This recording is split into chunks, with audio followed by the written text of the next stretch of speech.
Good morning, everyone. I am Sanjay Kumar Singh from Sagar Institute of Science and Technology, Gandhinagar, Bhopal. Today, in lecture number 5 of second unit, we will discuss here about two topics. One is thermometric well, and second one is transient heat conduction. Transient heat conduction is also called unsteady state heat conduction. ये दो topic हम यहाँ discuss करेंगे।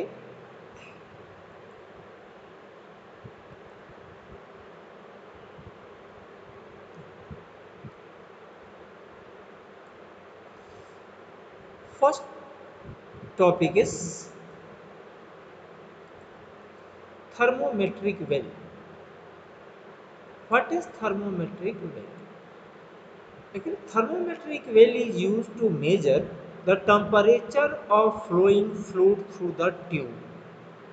Thermometric well का use करते हैं अगर कोई फ्लूइड अगर थ्रू ट्यूब या क्लोज चैनल से अगर फ्लो हो रहा है तो उसके टेम्परेचर को मेजर करने के लिए हम थर्मोमेट्रिक वेल का यूज करते हैं। जैसे यहाँ मैं आपको दिखाना चाहता हूँ अपने लैब में ये फैसिलिटी है थर्मोमेट्रिक वेल के लिए जो एक्सपेरिमेंट हम करते हैं। ये ट्यूब है, ये ट्यूब है जिससे कि फ्लो हो रहा है वाटर या फ्लूइड, यहाँ से फ्लूइड फ्लो हो रहा है ट्यूब से। अब जो फ्लूइड फ्लो हो रहा है इसका टेम्परेचर हमको मेजर करना है।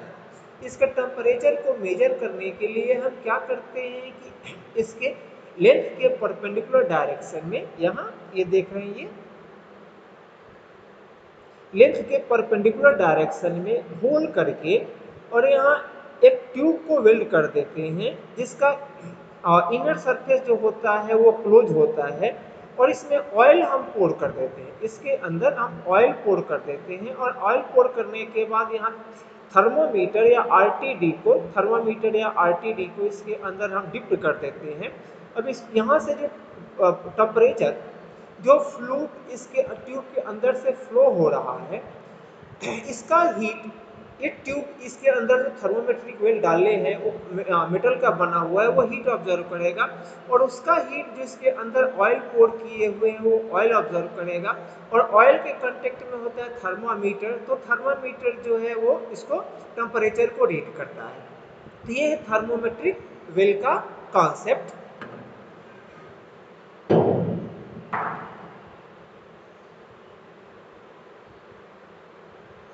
तो यहाँ से ये डिफिनेशन है कि it is use to measure the temperature of gas flowing through a pipeline. A small tube called thermometric well is welded radially into the pipeline.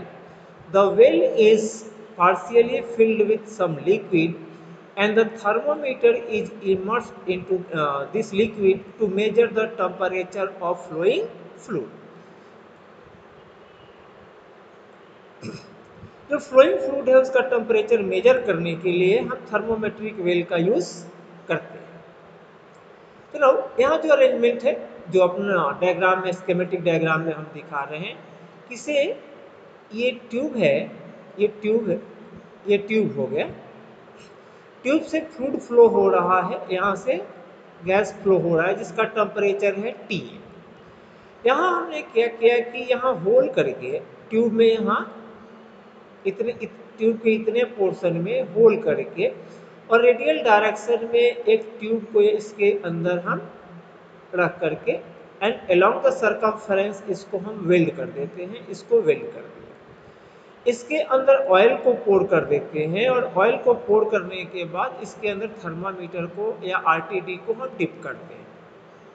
तो जो फ्लोइंग फ्लूइड का टेम्परेचर है, फ्लोइंग फ्लूइड का temperature है through convection, ये wall surface के पास पहुंचता है, फिर इनर ट्यूब थर्मोमेट्रिक वेल के आउटर सरफेस से इनर सरफेस तक ये ट्रांसफर होता है थ्रू कंडक्शन, फिर इनर सरफेस टू फ्लूइड ये ट्रांसफर होता है थ्रू कन्वेक्शन और जो टेम्परेचर ये ऑयल का होता है ये टेम्परेचर रीड करता है थर्मामीटर और इस तरह से थर्मामीटर टेम्परेचर मेजर करता है। लेकिन ऑलवेज ऑलवेज जो थर्मामीटर टेम्परेचर रीड करता है वो जो फ्लोइंग फ्लूइड का जो टेम्परेचर है, यानी कि जो फ्लोइंग फ्लूइड का टेम्परेचर TA है और थर्मामीटर जो टेम्परेचर रीड कर रहा है दैट इज से TL, तो ऑलवेज जो होता है TL यानी कि temperature reading of thermometer is always less than TA, यानी कि ऑलवेज सम एरर आता है। तो उस एरर को कैलकुलेट करते हैं हम यहाँ कि कितना परसेंट एरर होगा और फाइनली जो टेम्परेचर आता है उसमें उस एरर को ऐड कर देते हैं, तो हमको एक्चुअल टेम्परेचर यहाँ से फाइंड आउट हो जाता है। टीएल जो थर्मामीटर जो रीड किया, थर्मामीटर रीड करने के बाद उसमें जो एरर आता है तो reading of thermometer plus error, इसमें एरर को ऐड कर देते हैं तो यहाँ से हमको एक्चुअल टेम्परेचर मिल जाता है, टेम्परेचर ऑफ फ्लोइंग फ्लूइड। तो उस को कैलकुलेट कैसे करते हैं, तो यहाँ देख रहे हैं कि ये पाइपलाइन है, पाइपलाइन के अंदर थर्मोमेट्रिक वेल को रेडियल डायरेक्शन में यहाँ वेल्ड कर दिया गया है। थर्मोमेट्रिक वेल का जो इनर डायमीटर है दैट इज से D, थर्मोमीटर का यहाँ जो थर्मोमेट्रिक वेल का जो टोटल लेंथ है दैट इज L, जो गैस फ्लो हो रहा है उसका टेम्परेचर है TA, जो गैस का हीट जो पाइप ऑब्जर्व किया उसके कारण जो पाइप का टेम्परेचर है, टेम्परेचर ऑफ पाइप इज से T0, temperature of pipe is T0, and जो थर्मामीटर जो टेम्परेचर रीड कर रहा है दैट इज से TL। तो यहाँ से ये जो थर्मोमेट्रिक वेल है ये जस्ट लाइक कैसा है, एक्सटेंडेड सरफेसेस यानी कि फिन। तो इसका हम एनालिसिस करते हैं on the basis of fin. तो फिन के लिए say T0 is the temperature of pipe wall, TA temperature of hot gas, TL thermometer reading. तो हम फिन्स में डेरिवेशन टेम्परेचर एंड डिस्टेंस के बीच में डिराइव कर चुके हैं कि TL minus TA by T0 minus TA is equal to 1 by cos hyperbolic ml। तो ये अपना एम है to find the value of TA, temperature of flowing fluid. TL क्या हो गया, temperature of thermometer reading. T0 क्या हो गया, पाइप का टेम्परेचर जो कि हम इजीली मेजर कर सकते हैं, फाइंड आउट कर सकते हैं। तो इस रिलेशन का यूज करके हम फाइंड आउट करते हैं value of TA is equal to 1। अब परसेंटेज एरर कितना आया, तो TA टेम्परेचर जो हम यहाँ मेजर किए थे, TA का जो वैल्यू आया था, तो TA माइनस TL क्या है, टेम्परेचर रीड बाई थर्मामीटर, तो TA minus TL by TA into 100%, यहाँ से हम कैलकुलेट करते हैं परसेंटेज एरर। तो जो थर्मोमेट्रिक वेल है, थर्मोमेट्रिक वेल का यूज होता है to measure the temperature of flowing fluid और गैसेस थ्रू द ट्यूब ना। तो यहाँ से ये अरेंजमेंट होता है। अब इसके बेसिस पर कितना परसेंट एरर है ये कैलकुलेट कैसे करते हैं, तो एक न्यूमेरिकल हम सॉल्व कर लेते हैं। नेक्स्ट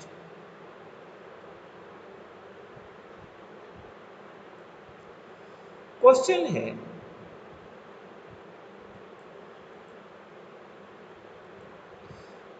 है कि measurement of temperature of gas flowing through a pipeline has been made by mercury in glass thermometer dipped into an oil filled steel tube welded radially to the pipeline, full stop.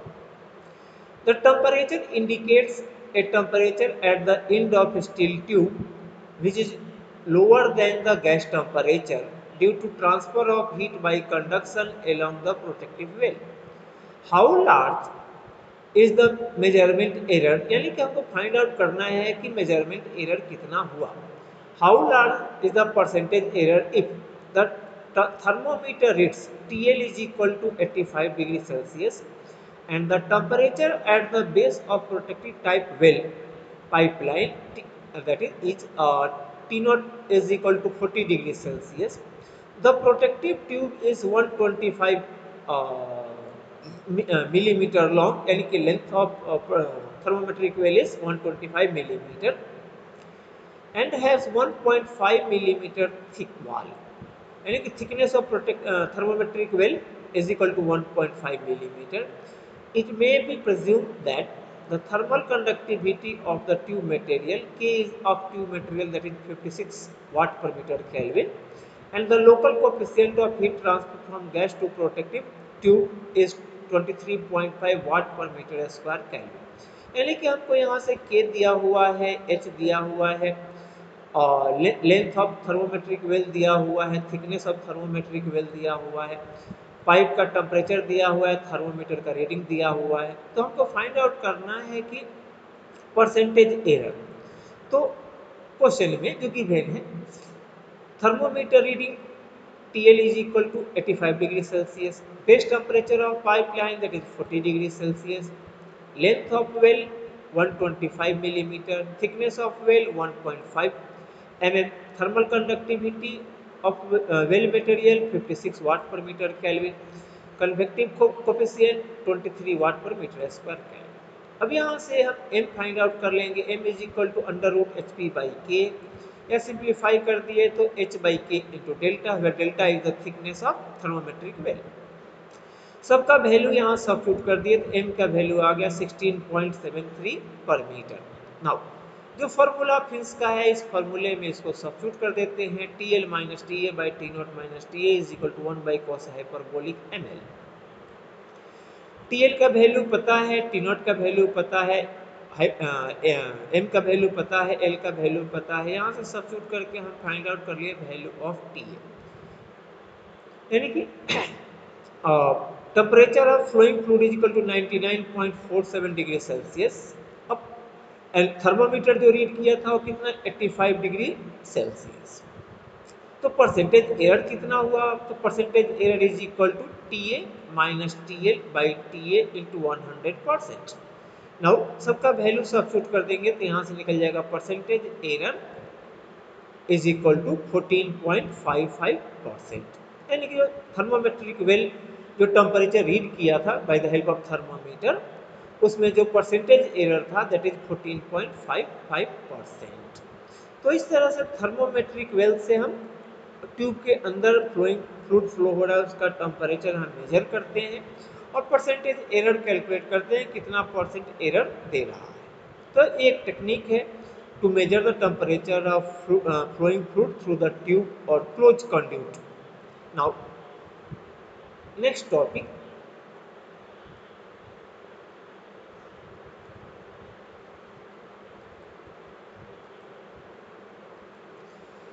second topic is transient heat conduction, or it is also called unsteady state heat conduction।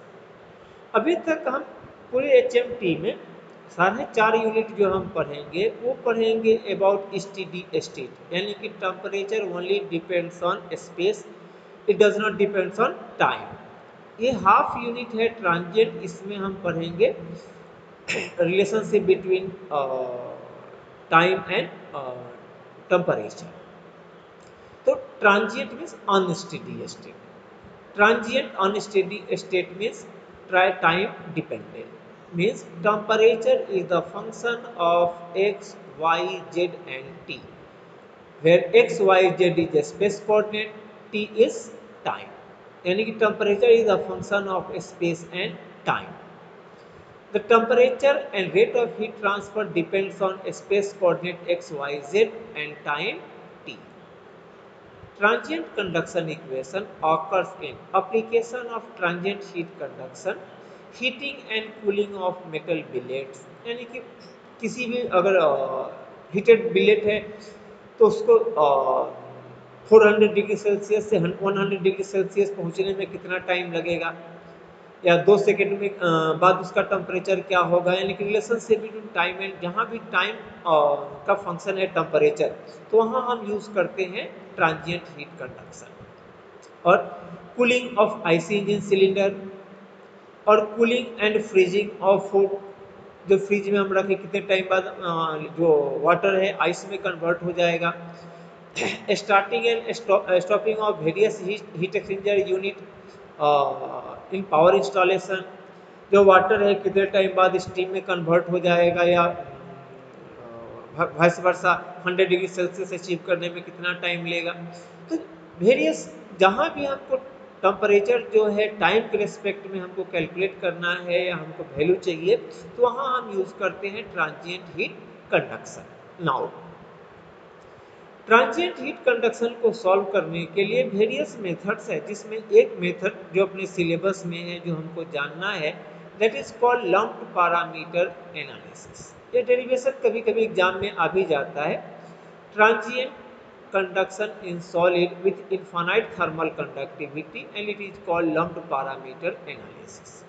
lumped parameter analysis के लिए हम यहाँ red colour में जो दिख रहा है, red colour में जो दिख रहा है, एक सब्सटेंस है जिसका temperature throughout the surface, कहीं भी इसका जो थ्रू आउट द सरफेस इसका टेम्परेचर जो है वो सेम है।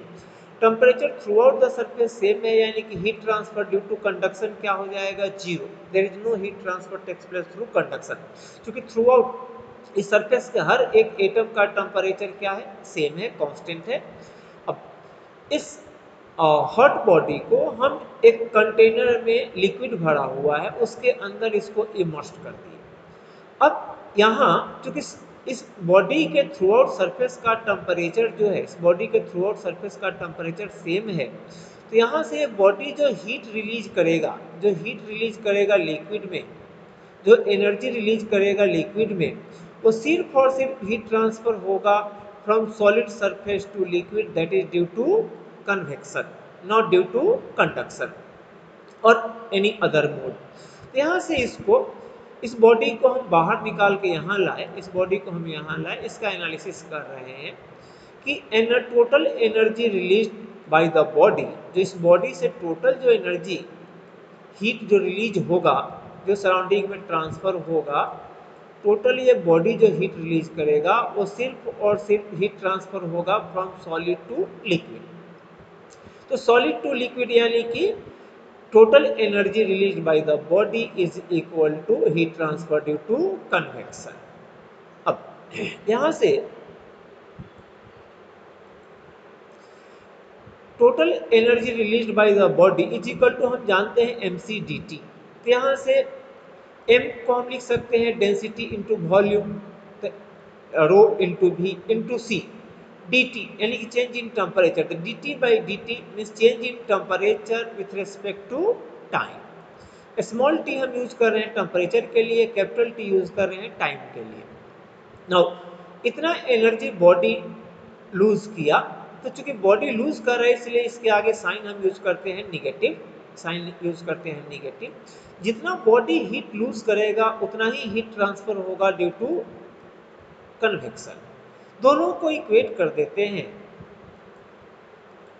दोनों को इक्वेट कर देते हैं, minus rho V C D T by D T is equal to H A T minus T. Now अब ये जो बॉडी है जो रेड कलर में दिख रहा है, ये बॉडी का सरफेस एरिया एज्यूम करें कि ए है, इसका वॉल्यूम भी है, डेंसिटी रो है, थर्मल कंडक्टिविटी के है, स्पेसिफिक हीट सी है, initial temperature of the body T I है, एंड सराउंडिंग जो लिक्विड है इसका टेम्परेचर है T A, that is say T A. Now rate of, दोनों को इक्वेट कर दीजिए, rate of internal energy release is equal to convective heat exchange at the surface, means minus rho V C D T by D T is equal to H A T minus T ए।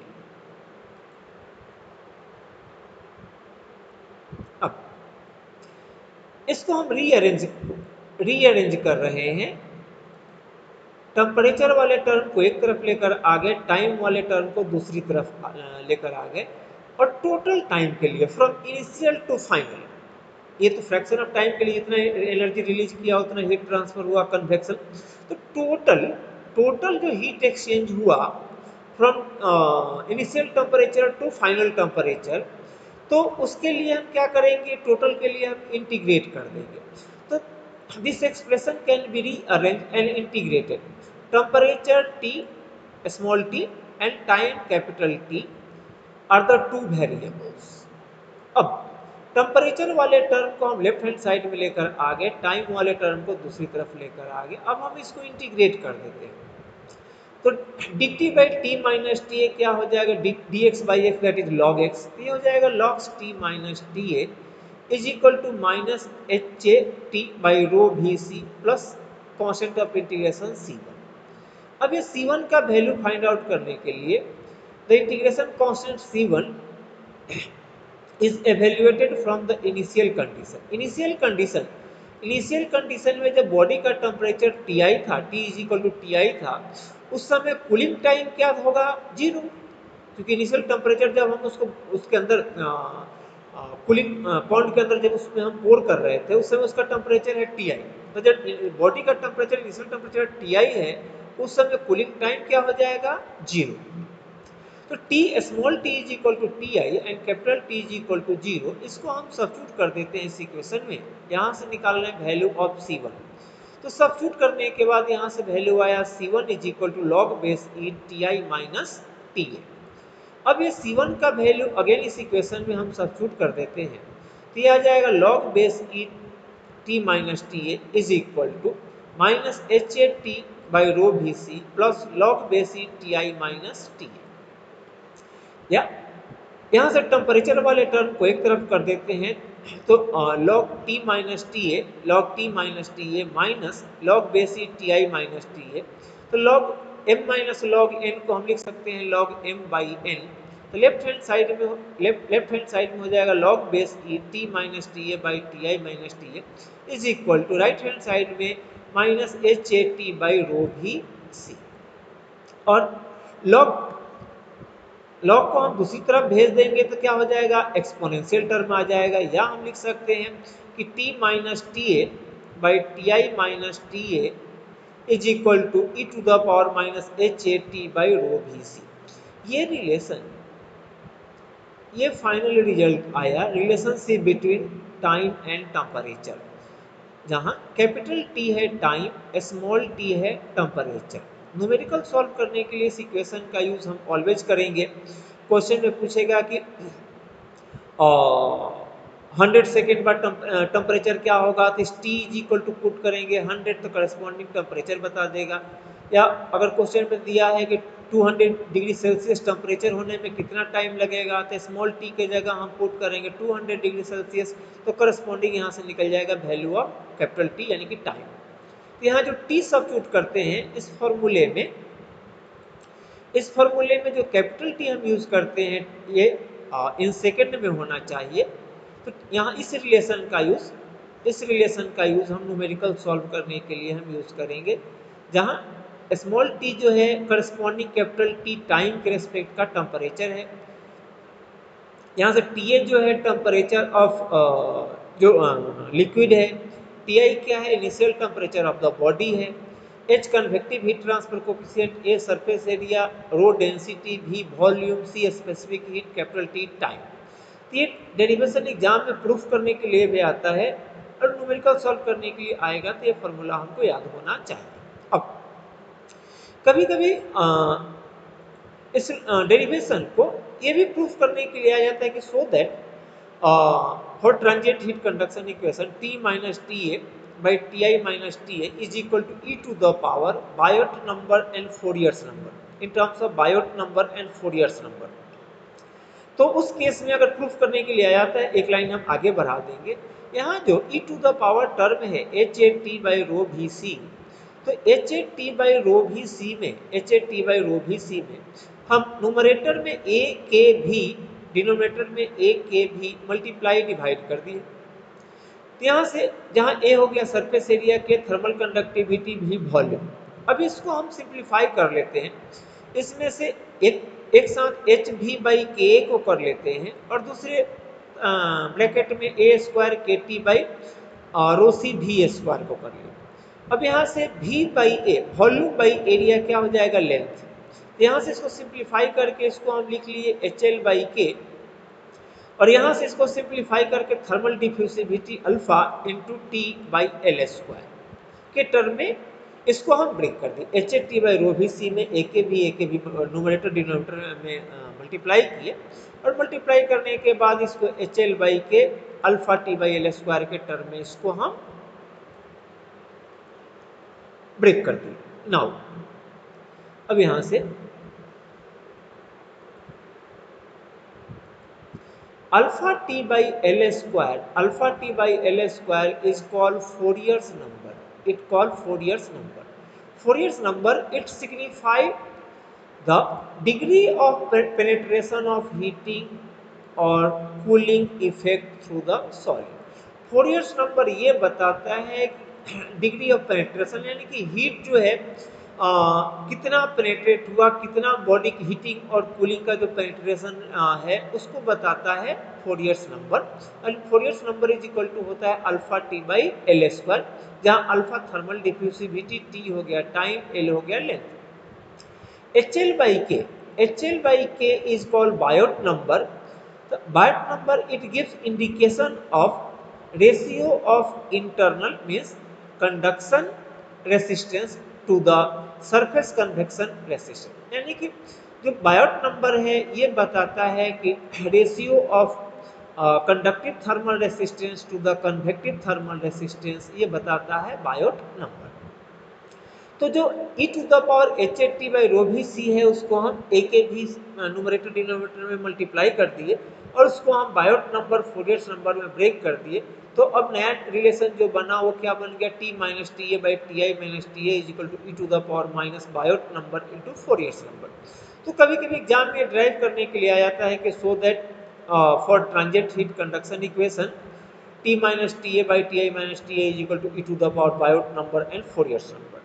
तो हम वहां तक आएंगे, उसमें ए के भी multiply कर देंगे न्यूमरेटर डिनोमिनेटर में और उसको Biot number into Fourier's number में ब्रेक कर देंगे और यहाँ तक प्रूफ करके छोड़ देंगे। तो फर्स्ट रिलेशन ओवर। अब second relation instantaneous heat flow rate. Instantaneous heat flow rate का मतलब ये हो गया कि जैसे बॉडी मान लीजिए कि 700 डिग्री सेल्सियस पर है, उसको लेकर के हमने लिक्विड में पोर किया, इमर्स किया। लिक्विड का टेम्परेचर एज्यूम करते हैं कि 30 डिग्री सेल्सियस है। तो आपसे कोई पूछे कि 600 डिग्री सेल्सियस टेम्परेचर कितने टाइम बाद होगा, या 20 सेकेंड बाद टेम्परेचर क्या होगा, या 20 सेकेंड बाद बॉडी कितना हीट लूज करेगा, या 30 सेकेंड बाद बॉडी कितना हीट लूज करेगा, या 50 सेकेंड बाद, या एक मिनट बाद, या 1 घंटे बाद, या 5 घंटे बाद, यानी कि किसी भी इंस्टेंट, किसी भी टाइम बॉडी कितना हीट लूज करेगा।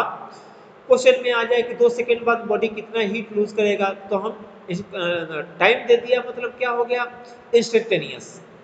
दूसरा हो सकता है कि टोटल कितना हीट बॉडी ने लूज किया, तो टोटल हीट लूज किया मतलब इनिशियल टू फाइनल। लेकिन इनिशियल टू फाइनल के बीच में अगर किसी भी टाइम पर अगर हमको heat lost by the body अगर हमको फाइंड आउट करना है, then it is called instantaneous. यहाँ से दो हीट ट्रांसफर रेट यहाँ दो टर्म में निकालते हैं। एक निकालते हैं terms of instantaneous heat flow rate. Instantaneous मतलब with respect to time. Total heat flow rate मतलब total heat lost by the body और total heat release by the body. तो यहाँ से इंस्टेंटेनियस हीट फ्लो रेट के लिए symbol हम use कर रहे हैं क्यू सफिक्स आई। तो Q I is equal to rho V C D T by D T, D T by D T. अब यहाँ से Q I is equal to rho V C D by D T and T is equal to small T is equal to, यहाँ से T का जो value था इसको हम यहाँ सब्स्टिट्यूट कर दिए जो इक्वेशन में हम लेकर आए थे। तो टी का जो वैल्यू था इस टी के वैल्यू को यहाँ सब्स्टिट्यूट कर दिए और सब्स्टिट्यूट करने के बाद इसको टाइम के रेस्पेक्ट में कैपिटल टी के रेस्पेक्ट में डिफरेंशिएट कर देते हैं। तो इसको डिफरेंशिएट करेंगे तो क्या आ जाएगा, रो भी सी टी ए का डिफरेंशिएशन कैपिटल टी के रेस्पेक्ट में 0, यहाँ से हो जाएगा T I minus T A into और H A by rho V C power है, ये क्या हो जाएगा यहाँ मल्टीप्लाई हो जाएगा। तो T I minus T A inside bracket minus H A by rho V C e to the power minus H A T. तो ये जो रिलेशन बना क्यू आई इज इक्वल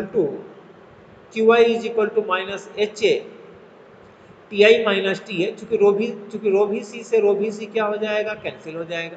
तो H A T I minus T A E to the power minus H A T by rho V C. तो अगर हमको numerical solve करना है, क्वेश्चन में ये बोल रहा है कि 2 सेकंड बाद बॉडी कितना हीट लूज करेगा या 10 सेकंड बाद कितना बॉडी हीट लूज करेगा, तो ये फार्मूला का यूज करेंगे। इसमें टी के जगह 2 सेकंड या 10 सेकंड सब्स्टिट्यूट कर देंगे तो corresponding heat lost by the body in 2 second और heat lost by the body in 10 second यहाँ से हम फाइंड आउट कर लेंगे। लास्ट जो रिलेशन यहाँ हमको जानना है that is the total heat lost by the body. Total heat lost by the body का मतलब हो गया कि फ्रॉम इनिशियल टू फाइनल, जब सिस्टम थर्मल इक्विलिब्रियम में आ गया, उस समय जो हीट लूज किया that is called total heat flow rate. तो टोटल हीट फ्लो रेट के लिए हम यहाँ सिंबल यूज करें Q सफिक्स T। तो Q सफिक्स T को इंस्टेंटेनियस हीट फ्लो रेट के इक्वेशन को हम इंटीग्रेट कर देते हैं from initial time to final time, यानी कि 0 टू कैपिटल T। इसको हम इंटीग्रेट कर देंगे, इंटीग्रेट करके जब सिंप्लीफाई करेंगे तो ये रिलेशन बन करके आ जाएगा कि total heat flow rate QT is equal to rho VC TI minus TA e to the power minus HAT by rho VC minus 1। तो यहाँ तीन रिलेशन हमको ट्रांजिएंट में याद रखना होगा। पहला relationship between time and temperature जो पहले देखे थे, दूसरा instantaneous heat flow rate and तीसरा टोटल हीट फ्लो रेट। ये तीन रिलेशन हमको ध्यान में रखना होगा। इंस्टेंटेनियस का यूज कब करेंगे, जब क्वेश्चन में ये दिया होगा कि 2 सेकंड बाद हीट कितना लूज करेगा, या 10 सेकंड बाद, या 1 घंटे बाद टाइम दिया होगा, तब हम इंस्टेंटेनियस हीट फ्लो रेट का फॉर्मूला यूज करेंगे। अगर क्वेश्चन में दे रहा है कि total heat lost by the body, तो उस समय हम टोटल हीट फ्लो रेट का फॉर्मूला यूज करेंगे। अब इसके बेसिस पर एक न्यूमेरिकल यहाँ हम सॉल्व करते हैं। क्वेश्चन है कि during heat treatment cylindrical pieces of 25 millimetre diameter, cylindrical piece है जिसका हमको हीट ट्रीटमेंट करना है, 25 मिलीमीटर डायमीटर है, 30 millimetre height and at 30 degree Celsius, 30 degree Celsius temperature, body का initial temperature, are placed in a furnace, जिस furnace में place कर रहे हैं, यानी कि TA कितना हो गया 750 degree Celsius, with convective coefficient 80 watt पर metre square kelvin. Calculate the time required, calculate the time required to heat the pieces to 600 degree Celsius. यानी कि क्वेश्चन में ये दे रहा है फर्स्ट बिट में कि एक सिलिंड्रिकल पीसेस है जिसका डायमीटर 25 मिलीमीटर है, हाइट 30 मिलीमीटर है, उसका इनिशियल टेम्परेचर 30 डिग्री सेल्सियस है, फर्नेस जिस फर्नेस में हम हीटिंग के लिए डाल रहे हैं उसका टेम्परेचर 750 डिग्री सेल्सियस है, convective heat transfer coefficient 80 watt पर मीटर स्क्वायर केल्विन है। तो बोल रहा है कि 30 डिग्री टेम्परेचर से 600 डिग्री टेम्परेचर पहुंचने में बॉडी को कितना टाइम लगेगा, फर्स्ट क्वेश्चन।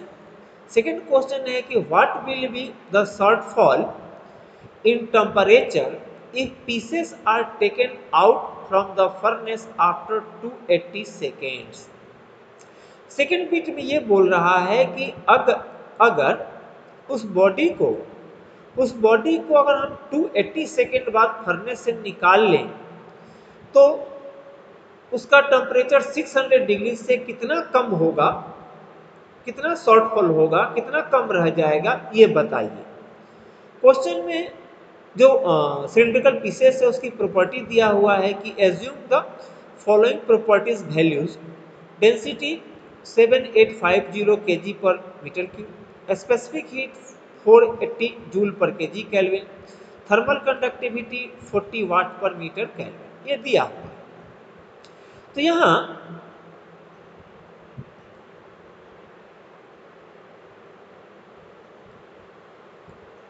जो क्वेश्चन में गिवन है उसके अकॉर्डिंग ये सिलिंड्रिकल पीस है जिसका डायमीटर है 25 मिलीमीटर, लेंथ है 30 मिलीमीटर, इनिशियल टेम्परेचर है 30 डिग्री सेल्सियस।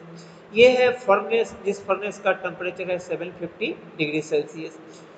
इस सिलिंड्रिकल पीसेस को लेकर के हम फर्नेस में डाल रहे हैं इसके अंदर। तो बोल रहा फर्स्ट बिट क्वेश्चन में बोल रहा है कि इसका कितने टाइम बाद इसका टेम्परेचर जो है वो 600 डिग्री सेल्सियस हो जाएगा। तो अब इसके लिए हम जो जहाँ दिया हुआ है कि convective heat transfer coefficient 80 watt पर metre square kelvin, density 7850 kg पर metre cube, specific heat 480 joule पर kg kelvin, thermal conductivity 40 watt पर मीटर केल्विन। यहाँ जब हम लंप्ड पैरामीटर से जब क्वेश्चन सॉल्व करते हैं तो एक्चुअली लंप्ड पैरामीटर जो अप्लीकेबल तभी होता है जब बायोट नंबर का वैल्यू जो होता है ये 0.1 से कम हो। तो अपना फर्ज बनता है कि हम इसको चेक कर लें कि बायट नंबर का वैल्यू 0.1 से कम है कि नहीं। लेकिन चूंकि आरजीबीवी के सिलेबस में सिर्फ लंप्ड पैरामीटर ही है, तो इसलिए चेक नहीं भी करेंगे, कोई दिक्कत नहीं है। लेकिन फिर भी जो राइट प्रोसीजर है, इसमें हम बायट नंबर का वैल्यू निकाल लेते हैं। तो यहाँ से लेंथ इज इक्वल टू क्या हो जाएगा, volume by surface area. Cylinder है, सिलेंडर का वॉल्यूम क्या हो जाएगा, pi R square H. Surface area क्या हो जाएगा, 2 pi R square plus 2 pi R H. Simplify करेंगे आ जाएगा R H by 2 R plus H. सबका वैल्यू सब्स्टिट्यूट करें किए तो एल का वैल्यू है 4.41 into 10 to the power -3 metre. Biot number is equal to हम जानते हैं B I is equal to होता है एच एल बाई के। अब सबका वैल्यू हम सब्स्टिट्यूट कर देते हैं। एच का वैल्यू क्वेश्चन में दिया हुआ है 80, एल का वैल्यू हम निकाल चुके हैं, के का वैल्यू सब्स्टिट्यूट कर दिए। तो यहाँ से जो बायोट नंबर का वैल्यू आया 0.00882, 0.00882 इज लेस देन 0.1। चूँकि बायोट नंबर का जो वैल्यू आया दैट इज लेस देन 0.1, इसका मतलब है कि हम लंप्ड पैरामीटर का यूज कर सकते हैं। तो now according to lumped parameter जो फॉर्मूला अपने पास टेम्परेचर एंड टाइम का है वो क्या है, T minus T A by T I minus T A equal to the power minus H A T by rho V C. अब first beat में पूछ रहा था कि टेम्परेचर कितने टाइम बाद 600 डिग्री सेल्सियस हो जाएगा। तो इस टी के जगह, टेम्परेचर के जगह हम सब्स्टिट्यूट कर देंगे यहाँ 600 डिग्री सेल्सियस। तो करस्पॉन्डिंग यहाँ से हमको निकल जाएगा वैल्यू ऑफ टाइम। तो बाकी सारे पैरामीटर हमको पता है। तो T is equal to substitute कर दिया 600 माइनस टी ए 750 दिया हुआ है, 30 बॉडी का इनिशियल टेम्परेचर टी आई दिया हुआ था, 750 फर्नेस का टेम्परेचर दिया हुआ है, is equal to E to the power H A T by rho V C. सबका वैल्यू सब्स्टिट्यूट कर दिए। यहाँ से निकल जाएगा वैल्यू ऑफ टाइम, यानी capital T is equal to 326 second. यानी कि 326 सेकेंड के बाद जो सिलिंड्रिकल पीसेस जो यहाँ हम यूज कर रहे हैं, इसका टेम्परेचर 600 डिग्री सेल्सियस हो जाएगा। तो फर्स्ट बिट ये था। सेकेंड बिट में जो बोल रहा है कि अगर सेकेंड बिट में बोल रहा था कि अगर हम उस बॉडी को, सिलिंड्रिकल पीस को, अगर हम 280 सेकेंड के बाद अगर हम फर्नेस से निकाल दें तो टेम्परेचर कितना कम रह जाएगा। तो यहाँ से हम, अब यहाँ सेकेंड बिट में क्या दिया है, टाइम दिया हुआ है, तो टेम्परेचर निकालना है। तो फॉर्मूला वही T minus T A by T I minus T equal to the power minus H A T by rho V C. तो यहाँ T is equal to 280 second substitute कर देंगे तो यहाँ से निकल जाएगा करस्पॉन्डिंग टाइम। तो यहाँ से टेम्परेचर 280 सेकेंड के बाद टेम्परेचर कितना आया, 563 डिग्री सेल्सियस। तो फर्स्ट केस में क्या देखे थे कि टेम्परेचर कितना, 600 डिग्री सेल्सियस। सेकेंड केस में क्या देख रहे हैं, 563 डिग्री सेल्सियस। यानी कि shortfall in temperature is equal to क्या हो जाएगा, 600 degree Celsius minus 563 degree Celsius is equal to 37 degree Celsius. This is the answer. इस तरह से ट्रांजिएंट के केस में वो डेरिवेशन आपको याद रखना है कि T minus T A by T I minus T A equal to E to the power minus H A T by rho V C. और दूसरा इंस्टेंटेनियस हीट फ्लो रेट का फॉर्मूला, तीसरा टोटल हीट फ्लो रेट का formula. तो ये तीन फॉर्मूले हमको याद रखना है न्यूमेरिकल सॉल्व करने के लिए। और अगर डेरिवेशन एग्जाम में आ जाता है तो डेरिवेशन हमको याद रखना होगा, हाउ टू प्रूफ कि T minus T A by T I minus T A is equal to E to the power minus Biot number and Fourier's number. तो उसके लिए वही है कि total energy release by the body is equal to heat transfer due to convection. उसको equate करके temperature वाले term को एक तरफ, टाइम वाले टर्म को दूसरी तरफ, उसके बाद इंटीग्रेट कर देंगे। इंटीग्रेट करने के बाद बाउंड्री कंडीशन जो कांस्टेंट आएगा उस कांस्टेंट का वैल्यू फाइंड आउट करने के लिए बाउंड्री कंडीशन का यूज करेंगे कि जब time t is equal to 0 then temperature is equal to initial temperature Ti। तो उस बाउंड्री कंडीशन का यूज करके हम वहाँ से C1 का वैल्यू निकालेंगे। फिर C1 का वैल्यू सब्स्टिट्यूट करेंगे तो T minus T A by T I minus T is equal to E to the power minus H A T by rho V C आ जाएगा। अब उसको अगर बायोट नंबर फोरियर्स नंबर के term में लाना है तो ए के भी को न्यूमरेटर में, ए के भी को डिनोमिनेटर में आप मल्टीप्लाई कर देंगे, वहाँ से सिंप्लीफाई कर लेंगे तो आ जाएगा in terms of Biot number and Fourier's number के टर्म में।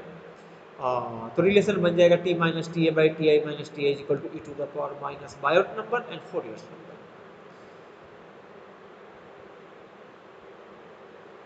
तो ये था thermometric well and transient heat conduction. तो नेक्स्ट क्लास में हम मिलते हैं यूनिट नंबर 3 कन्वेक्शन के साथ। तो अभी के लिए गुड डे।